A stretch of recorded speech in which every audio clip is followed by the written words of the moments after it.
Hello दोस्तों, welcome back to study studio. तो दोस्तों आज हम पढ़ेंगे संधि की परिभाषा, संधि के प्रकार, स्वर संधि के भेद, संधि किसे कहते हैं। तो आइए स्टार्ट करते हैं। संधि की परिभाषा: दो अक्षरों के आपस में मिलने से उसके आकार एवं ध्वनि में जो विकार उत्पन्न होते हैं उसे संधि कहते हैं। जैसे रमा प्लस ईश बराबर रमेश। अब आते हैं दोस्तों संधि के प्रकार। संधि तीन प्रकार की होती हैं। नंबर 1 स्वर संधि, नंबर 2 व्यंजन संधि, नंबर 3 विसर्ग संधि। दोस्तों अगर आप वीडियो को लास्ट तक देखते हैं तो मैं ये दावे के साथ कह सकता हूँ कि आप जीवन में संधि कभी नहीं भूलेंगे। नंबर 1 है हमारी स्वर संधि। दो स्वरों के आपस में मिलने से जो विकार उत्पन्न होता है उसे स्वर संधि कहते हैं। अब दोस्तों आप जानते हैं हिंदी वर्णमाला में स्वर और व्यंजन दो ही प्रकार के शब्द होते हैं। जैसे सूर्य प्लस उदय बराबर सूर्योदय, रमा प्लस ईश बराबर रमेश। अब आते हैं दोस्तों स्वर संधि के प्रकार। तो स्वर संधि के 5 प्रकार हैं, जो आपको मैं व्यंजन संधि और विसर्ग संधि दोनों बताने के बाद बताऊंगा लास्ट में। अब आ गई दोस्तों हमारी नंबर 2 व्यंजन संधि। व्यंजन के आगे स्वर या व्यंजन आने से जो संधि होती है उसे व्यंजन संधि कहते हैं। उदाहरण: जगत प्लस नाथ बराबर जगन्नाथ। ये लास्ट में ता है और ये स्टार्टिंग में ना है, ये दोनों मिलकर आधा ना और पूरा ना हो जाते हैं। ये लास्ट में ता है, स्टार्टिंग में जा है, ता प्लस ज बराबर आधा जा पूरा जा, और ये ता प्लस ई है, ये मिलकर दी हो जाती है। जैसा कि व्यंजन के आगे स्वर या व्यंजन आने से जो संधि होती है उसे व्यंजन संधि कहते हैं। उदाहरण: जगत प्लस नाथ जगन्नाथ, सत प्लस जन सज्जन, जगत प्लस ईश जगदीश। अब तीसरे नंबर पर जो संधि हमारी है विसर्ग संधि। जब विसर्ग के साथ स्वर या व्यंजन का मेल हो तो उसे विसर्ग संधि कहते हैं। उदाहरण: मन प्लस भाव बराबर मनोभाव, नी प्लस अक्षर बराबर निरक्षर, नी प्लस गुण बराबर निर्गुण। तो दोस्तों ये हमारी तीनों संधि हो गई। अब हम आते हैं लास्ट में स्वर संधि के भेद पर। तो दोस्तों ये हमारे जगह थे स्वर संधि के 5 प्रकार हैं। तो आइए हम इन प्रकारों को पढ़ें। नंबर 1 दीर्घ स्वर संधि, नंबर 2 गुण स्वर संधि, नंबर 3 वृद्धि स्वर संधि, नंबर 4 यण स्वर संधि, नंबर 5 अयादि स्वर संधि। तो नंबर 1 है दोस्तों दीर्घ स्वर संधि।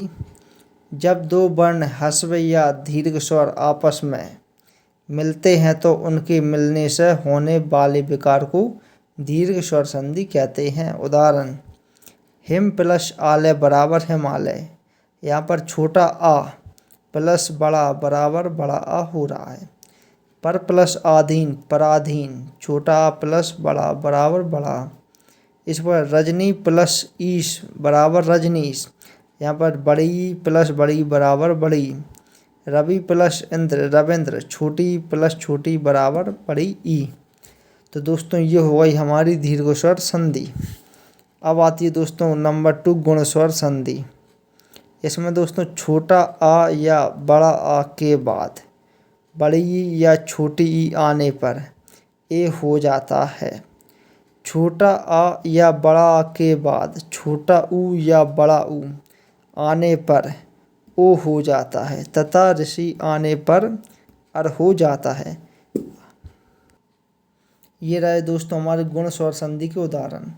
देव प्लस इंद्र बराबर देवेंद्र। जैसा कि हमने डेफिनेशन में पढ़ा था, छोटा प्लस ई बराबर ए, पर प्लस उपकार बराबर परोपकार, छोटा प्लस छोटा ऊ बराबर ओ, सप्त प्लस ऋषि बराबर सप्तर्षि, छोटा प्लस ऋषि बराबर अर। तो ये हो गई हमारे दोस्तों।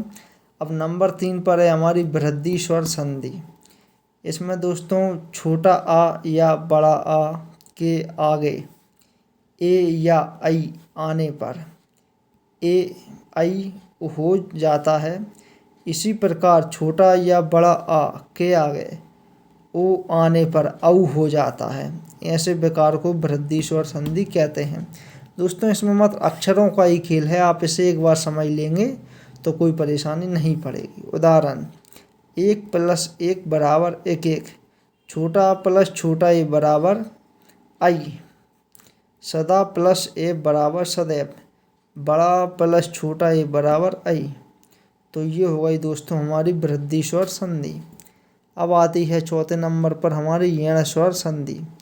जब ह्रस्व या दीर्घ छोटी ई छोटा ऊ या ऋषि के बाद छोटा ई छोटा ऊ और ऋषि को छोड़कर कोई अन्य स्वर आए तो छोटी ई का या छोटा ऊ का बा तथा ऋषि का रा हो जाता है, उसे यण स्वर संधि कहते हैं। तो दोस्तों ये हो गई हमारी डेफिनेशन। दोस्तों डेफिनेशन ही बहुत महत्वपूर्ण है, अगर आपने डेफिनेशन समझ ली तो कोई परेशानी नहीं आएगी। उदाहरण, इति प्लस आदि बराबर इत्यादि, छोटा ई प्लस बड़ा बराबर क्या हो गया बड़ा या, अति प्लस आधुनिक बराबर अत्याधुनिक, ई प्लस बड़ा बराबर बड़ा या, प्रति प्लस एक बराबर प्रत्येक, छोटी प्लस छोटा ए बराबर ए, मात्र प्लस आज्ञा बराबर मात्रज्ञा। यहाँ पर ऋषि प्लस बड़ा मिलकर बड़ा रा हो रहा है। दोस्तों ये हो गई हमारी यण स्वर संधि। अब आती है हमारी पांचवी अयादि स्वर संधि।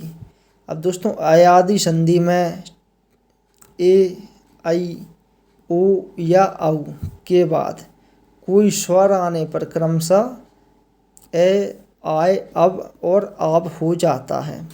उदाहरण, ने प्लस अख बराबर नायक, आई प्लस आ बराबर आय, ने प्लस अन बराबर नैन, ए प्लस आ बराबर आय।